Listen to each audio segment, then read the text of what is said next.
Entonces, en síntesis, cada vez que tenemos un rectángulo o un cuadrado, la fórmula del área va a ser fácil. Por ejemplo, este es un rectángulo que tiene 6 de base y 2 de altura. Hemos sacado la cuenta que el área de un rectángulo siempre va a ser base por altura. Entonces aquí sería 6 por 2, ¿sí? Y eso nos da 12 centímetros cuadrados. Que si uno cuenta adentro, da 12. Pero esto de contar no es muy bonito, sobre todo cuando la figura sea muy grande. Si la figura es muy grande, nos vamos a aburrir de tanto contar cuadraditos interiores de uno por uno. Cuando tenemos un cuadrado, el área no va a cambiar su fórmula porque todo cuadrado es también un rectángulo, no al revés, no todo rectángulo es un cuadrado, pero todo cuadrado sí es un rectángulo, o sea que la fórmula del rectángulo también me sirve para el cuadrado, o sea, para el área del cuadrado yo también puedo hacer base por altura. O sea que, por ejemplo, para este que está aquí, es 4 de altura y 4 de base, 4 por 4, 16, ¿sí? 16 centímetros cuadrados. A algunos no le dicen base por altura, sino que le dicen lado por lado. Y está bien que sea así porque justo la base y la altura miden lo mismo. Entonces, la base y la altura las puedo reemplazar por una única letra, lado por lado, o también lo pueden encontrar en algunos libros de esta forma. Lado al cuadrado, ¿sí? Porque cualquier número multiplicado por sí mismo es lo mismo que elevarlo al cuadrado. Cuando tengamos un triángulo, ya la fórmula del área o deducir cuánto es el valor de su área no va a ser tan sencillo. Pero lo que vamos a hacer es buscar una fórmula para que sean todas las áreas de triángulos sencillas. ¿Por qué no va a ser sencillo? Y porque si uno se fija, por ejemplo, acá he tomado que el centímetro sea más grande, ¿sí? Es un triángulo que mide 3 de largo, 4 de alto y 5 en su tercer lado. Cada unidad ahora la ha tomado de 4 centímetros para que ustedes lo puedan ver fácilmente en el video, solamente por esa cuestión. Nada más, a todos los lados los agrandé un poco más para que se vea mejor. Pero con esto quiero que vean que, por ejemplo, aquí hay cuadrados que están completos. Con esto no va a haber drama. Pero, por ejemplo, aquí no me ha quedado un cuadrado completo.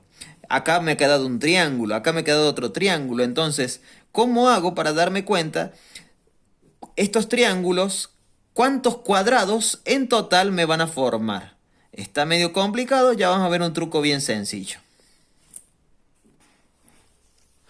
Para poder llegar a la fórmula del área de un triángulo, yo primero quiero que repasemos cosas básicas de los triángulos. Por ejemplo, aquí tengo dibujados 4 triángulos.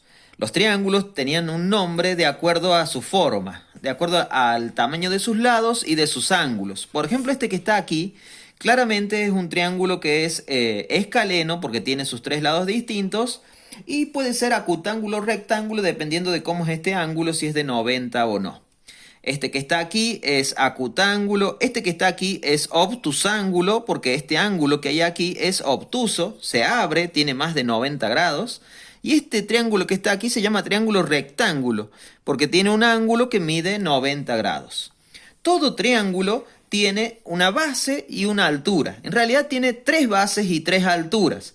Veamos primero una de ellas. Por ejemplo, concentrémonos en este triángulo que está aquí.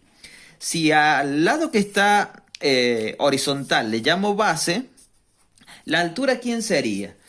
La pienso, por ejemplo, como una sierra, ¿sí? Si esto fuese una sierra, una montaña, la altura siempre se toma desde su vértice más alto. Entonces, la altura tiene que ser un segmento que arranque desde aquí, desde este vértice, pero que forme exactamente 90 grados con la base. O sea, ustedes cuando van a medir la altura, por ejemplo, de este fibrón, no lo van a medir así, inclinado, ¿sí? No lo van a medir así. Lo van a medir de tal manera que esté bien vertical, bien formando 90 grados con la mesa en este caso.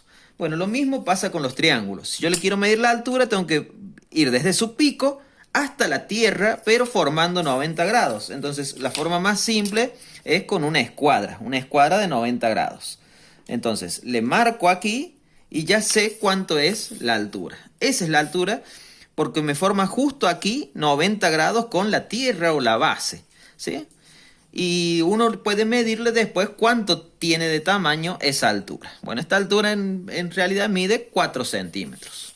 Entonces, lo mismo puedo hacer con los otros triángulos. Le asiento la regla en la base y la altura la largo desde el pico, ¿sí? Desde el pico de la montaña. Ahí tendríamos la altura de ese. Fíjense qué pasa con este, pasa algo curioso con este triángulo. Al ser obtus ángulo, vendría a ser como una sierra media rara, donde su pico se ha ido para un costado. Entonces, la altura, ¿sí? Uno la tiene que medir desde el pico hasta la tierra, hasta una prolongación de la tierra o de la base. Entonces, la altura en este caso me va a quedar fuera, al exterior del triángulo. Pero no importa. Es un segmento que tiene una medida y siempre lo que nos va a interesar de la altura es cuánto mide ese segmento. Entonces ese segmento en este caso está midiendo 3 centímetros. Y cuando el triángulo es rectángulo estamos salvados, no hay que dibujarla a la altura porque ya está dibujada. Porque fíjense que si esta es la base, ¿sí? Si esta es la base, la altura ya está dibujada porque justo forma 90, sale desde el pico de la montaña y forma justo 90 grados con la base.